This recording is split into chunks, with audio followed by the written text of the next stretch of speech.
বাড়া বহুদিন পর মাল খেলাম বুঝলি। লেওরা একটুতেই মনে হচ্ছে ধরে যাচ্ছে। তাহলে পল্টুদা বেশি খেও না। আরে না চোদনা, তুই কি আমাকে দুধের বাচ্চা মনে করেছিস নাকি? তাহলে শোন, গল্প শোন। একটা সময় ছিল বুঝলি, যখন বোতলের ওপর বোতল শেষ করে ফেলতাম তাও কিছু হতো না।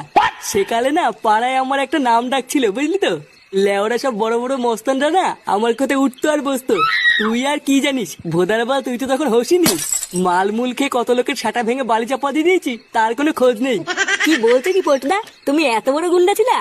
আরে ধুর পাগল, গুন্ডা ছিলাম কি বলছিস রে? গুন্ডা তো আমি এখনো, শুধু বয়সটা একটু বেড়ে গেছে তো, তাই মাল ছাড়া আর তেমন একটা কারো গায়ে হাত দেই না। কি রে বড়া, একা একাই তো দেখছি মালমুল কিনে খাওয়া শুরু করে দিয়েছিস। হ্যাঁ হ্যাঁ, এই বহুদিন পর একটা বোতল আনলাম।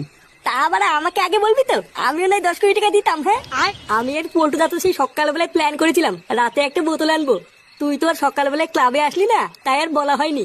আর বলিস না বাড়া, আমার বাপ বাড়িতে যে শুরু করেছে না, ধোদার বাল বাড়ির থেকে বেরোনোই মুশকিল হয়ে গেছে।